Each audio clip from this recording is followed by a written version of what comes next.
മുഖ്യമന്ത്രി MK. Stalin ആരോപിക്കുന്നതുപോലെ fund അനുവദിച്ചതിൽ തമിഴ്നാടിനോട് കേന്ദ്രം അനീതി കാണിച്ചിട്ടില്ല എന്ന് വ്യക്തമാക്കി കേന്ദ്ര ആഭ്യന്തര മന്ത്രി അമിത്ഷാ. മുഖ്യ പ്രശ്നങ്ങളിൽ നിന്ന് വഴിതിരിച്ചുവിടാൻ സ്റ്റാലിൻ ഉയർത്തുന്ന പൊള്ളയായ പ്രചാരണങ്ങളാണ് ഇതെന്നും അമിത്ഷാ തുറന്നടിച്ചു. സംസ്ഥാനത്തെ വിവിധ ബി.ജെ.പി. പാർട്ടി ഓഫീസുകൾ ഉദ്ഘാടനം ചെയ്ത ശേഷം സംസാരിക്കുകയായിരുന്നു അദ്ദേഹം. സ്റ്റാലിന്റെ ആരോപണങ്ങളെ നിരാകരിച്ച ഷാ 2014-24 കാലയളവിൽ നരേന്ദ്രമോദി സർക്കാർ സംസ്ഥാനത്തിന് 5,83,037 കോടി രൂപ അനുവദിച്ചിട്ടുണ്ട് എന്നും അദ്ദേഹം പറഞ്ഞു. നേരത്തെ ഡീലിമിറ്റേഷൻ പ്രക്രിയയെക്കുറിച്ച് തെറ്റായ പ്രചാരണം കേന്ദ്രം പ്രചരിപ്പിച്ചിരുന്നതായും സ്റ്റാലിൻ ഒരു ഘട്ടത്തിൽ ആരോപിച്ചിരുന്നു.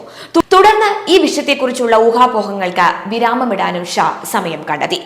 ആനുപാതികമായി അതിർത്തി നിർണയം നടത്തുമ്പോൾ തമിഴ്നാട് ഉൾപ്പെടെയുള്ള ഒരു ദക്ഷിണേന്ത്യൻ സംസ്ഥാനങ്ങൾക്കും പാർലമെന്ററി പ്രാതിനിധ്യത്തിൽ കുറവ് വരില്ല എന്ന് അമിത്ഷാ ഉറപ്പിച്ചു പറഞ്ഞു.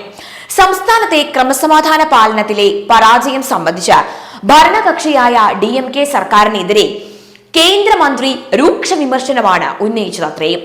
തമിഴ്നാട്ടിൽ ദേശവിരുദ്ധ പ്രവണത എക്കാലത്തെയും ഉയർന്ന നിലയിലാണ് ഉള്ളത് എന്നും അദ്ദേഹം പറഞ്ഞു. 1998 ബോംബ് സ്ഫോടന കേസിലെ പ്രതിയും സൂത്രധാരനുമായ SA ഭാഷയ്ക്ക് തമിഴ്നാട് സർക്കാർ സുരക്ഷ ഒരുക്കിയിരുന്നതായും ആഭ്യന്തരമന്ത്രി പറഞ്ഞു. മയക്കുമരുന്ന് മാഫിയ സംസ്ഥാനത്ത് മയക്കുമരുന്ന് വിൽക്കുന്നതിൽ സ്വതന്ത്രമായി പ്രവർത്തിച്ചുവെന്നും അനധികൃത ഖനന മാഫിയ ഇവിടെ രാഷ്ട്രീയത്തെ ദുഷിപ്പിക്കുകയാണ് എന്നും അദ്ദേഹം തുറന്നടിച്ചു. DMKയുടെ എല്ലാ നേതാക്കളും അഴിമതിയിൽ ബിരുദാനന്തര ബിരുദം നേടിയിട്ടുണ്ട് എന്ന് അദ്ദേഹം പരിപാടിയിൽ ആരോപിച്ചു. സംസ്ഥാനത്തെ ജനങ്ങൾ നിരവധി വിഷയങ്ങളിൽ അസ്വസ്ഥരാണ് എങ്കിലും മുഖ്യമന്ത്രിയും മകനും അതായത് ഉദയനിധി സ്റ്റാലിനും പൊതുജന ശ്രദ്ധ തിരിച്ചുവിടാൻ വേണ്ടി ചില വിഷയങ്ങൾ ഏറ്റെടുത്തിരിക്കുകയാണ്.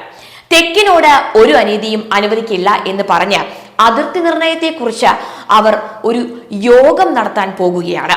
മാർച്ച് 5-ന് തമിഴ്നാട് സർക്കാർ ഈ വിഷയത്തിൽ വിളിച്ചു ചേർത്ത സർവകക്ഷി യോഗത്തെക്കുറിച്ച് പരാമർശിച്ചുകൊണ്ടും അമിത്ഷാ സംസാരിച്ചു.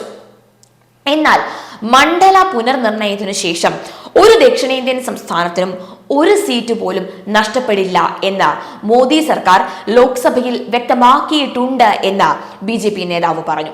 അടുത്ത വർഷം നിയമസഭാ തെരഞ്ഞെടുപ്പിന് ശേഷം തമിഴ്നാട്ടിൽ NDA അധികാരത്തിൽ വരും എന്നും മഹാരാഷ്ട്ര, ഹരിയാന എന്നിവിടങ്ങളിലെ BJPയുടെ വിജയത്തെക്കാൾ വലിയ വിജയം നേടും എന്നും അദ്ദേഹം ആത്മവിശ്വാസം പ്രകടിപ്പിച്ചു. ചടങ്ങിൽ തിരുവണ്ണാമലയിലും രാമനാഥപുരത്തും പാർട്ടി ഓഫീസുകൾ കൂടി ഷാ ഉദ്ഘാടനം ചെയ്തു. അതേസമയം ഞാൻ നേരത്തെ പറഞ്ഞ പോലെ 55 പേരെ കൊന്ന കോയമ്പത്തൂർ ബോംബ് സ്ഫോടന ആസൂത്രകനായ ഭാഷയുടെ അന്ത്യയാത്രയ്ക്ക് DMK സർക്കാർ സുരക്ഷ ഒരുക്കിയതിനെ വളരെ വിമർശനമായ രീതിയിലാണ് അമിത്ഷാ സൂചിപ്പിച്ചത്. കോയമ്പത്തൂരിൽ 1998 നടന്ന ബോംബ് സ്ഫോടനത്തിന്റെ മുഖ്യ ആസൂത്രകനാണ് ഈ SA ഭാഷ. അയാളുടെ അന്ത്യയാത്രയ്ക്ക് DMK സർക്കാർ എല്ലാ സംരക്ഷണവും ഒരുക്കിയതിനെ വിമർശിച്ചുകൊണ്ടായിരുന്നു കേന്ദ്ര ആഭ്യന്തരമന്ത്രി അമിത്ഷാ സംസാരിച്ചത്. 58 പേരുടെ മരണത്തിനിടയാക്കിയ കോയമ്പത്തൂർ ബോംബ് സ്ഫോടനത്തിന്റെ പ്രതിക്കാണ് DMK സർക്കാർ മരണശേഷമുള്ള അന്ത്യയാത്രയ്ക്ക് സർക്കാർ ചെലവിൽ എല്ലാ സംവിധാനങ്ങളും ഒരുക്കിയത് എന്നും അമിത്ഷാ വിമർശിച്ചു.